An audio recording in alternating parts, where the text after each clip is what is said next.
E aí você está se perguntando assim, ah, mas Rogério, eu palpo, não consigo entender as coisas, não consigo aprender qual musculatura está sendo afetada.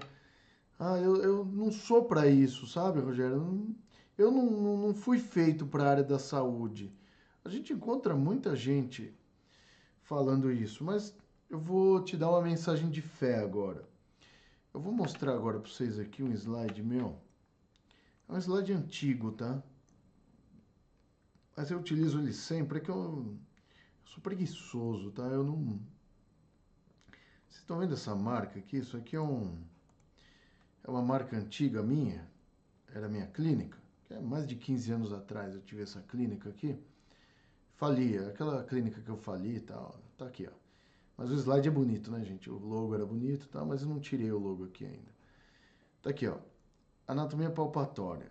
Lembre-se sempre disso, você que se diminui todos os dias, fala, ah, eu não vou conseguir e tal. Participa da aula do dia 2, tá?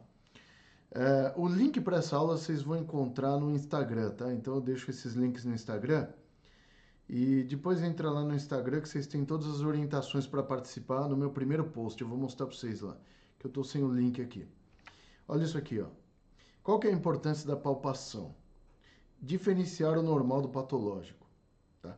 Quando uma pessoa tem um calombo, tem uma dor, essas coisas, você vai palpar para quê? Para fazer a pessoa sentir dor? Tem gente que tem essa pegada assim. Eu não sei qual que é o problema da galera, mas não é para isso, tá?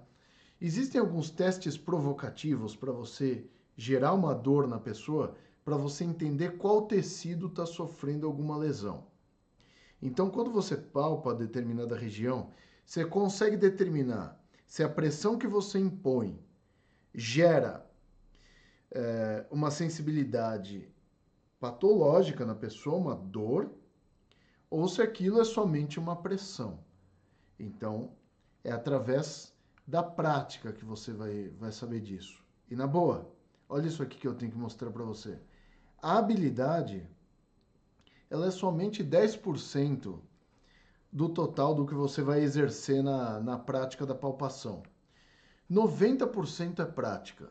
Ou seja, você tem que praticar muito e com diversos públicos. Palpar a pessoa mais gordinha, a pessoa mais magrinha, a pessoa forte, o menino, a menina, a criança, o idoso, várias faixas etárias, para você entender a diferença que eu tenho da palpação dos tecidos. Ou seja, se você é uma pessoa que fica se martirizando, ah, meu Deus, eu não nasci para a área da saúde, quando eu tô com dificuldade na anatomia teórica, imagina na prática, a prática é mais fácil ainda. Porque quando você chegar na parte prática, a habilidade, né, conta somente pouco no seu desenvolvimento como profissional. A prática diária é fundamental. Quanto mais você palpar, mais você vai entender o corpo dos seus pacientes. Prática, pratique.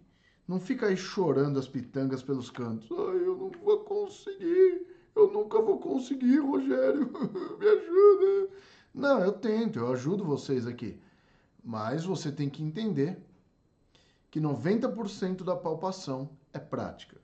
Para você entender quando você impõe mais pressão, quando você impõe menos pressão, quando a pessoa está sentindo dor, quando ela está sentindo somente a pressão dos seus dedos, você vai ter que mostrar para a pessoa toda essa sua habilidade e com essa habilidade que você impõe na prática diária, você vai gerando no seu cérebro conexões que elas vão fazendo você entender quando você está palpando um tecido lesado e quando não.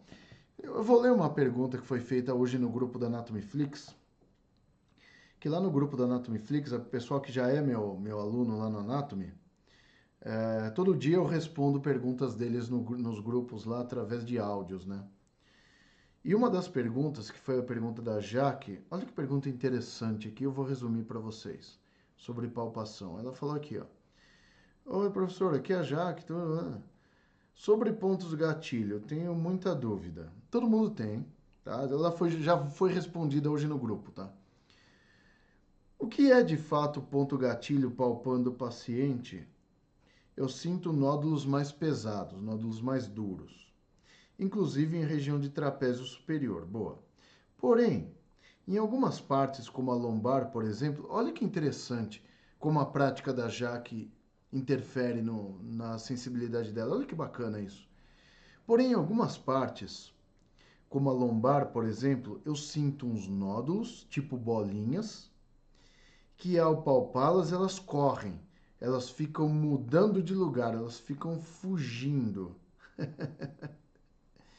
Essa é a dúvida. Elas também são pontos gatilho? Olha que interessante é a dúvida da Jaque, ou seja, ela está exercendo tanto a prática dela que ela já consegue diferenciar quando a pessoa tem um ponto gatilho de outros tipos de problemas que a gente pode estar palpando ali nas costas.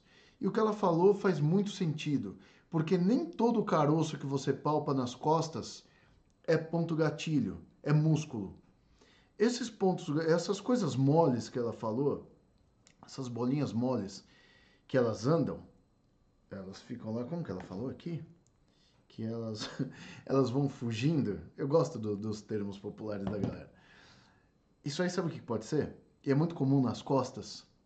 Lipomas, tá? Que são tumores do tecido adiposo. Eu já tirei um lipoma das costas. É muito comum isso na região dorsal. Começa a formar umas bolinhas assim, quando você vai palpar, ele escorrega. O ponto gatilho também escorrega, só que quando você palpa, é diferente a resistência. O lipoma ele é mais mole, ele não tem aquela tensão de carne, de músculo, entendeu?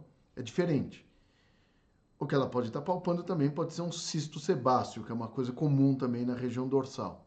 Então, cistos sebáceos e lipomas, às vezes são confundidos com pontos gatilhos. Por que o pessoal vem com essa dúvida? Porque às vezes não tem aquela prática de diferenciar através da palpação o que é normal do que é patológico. Entendeu a diferença das coisas?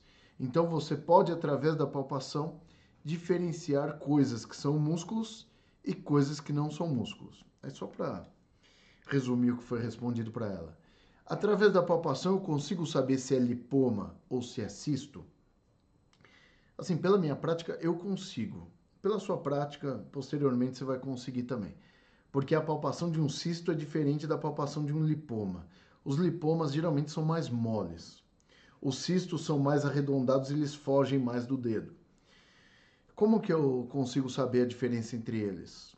Através da ultrassonografia. Basicamente, a gente pode ter a ideia do que seja, mas também a gente não tem visão de raio-x, tá? Nossas mãos, elas dão uma ideia do que a gente está palpando, mas para saber exatamente o que é aquele tecido que não é um ponto gatilho, é necessário fazer uma ultrassonografia.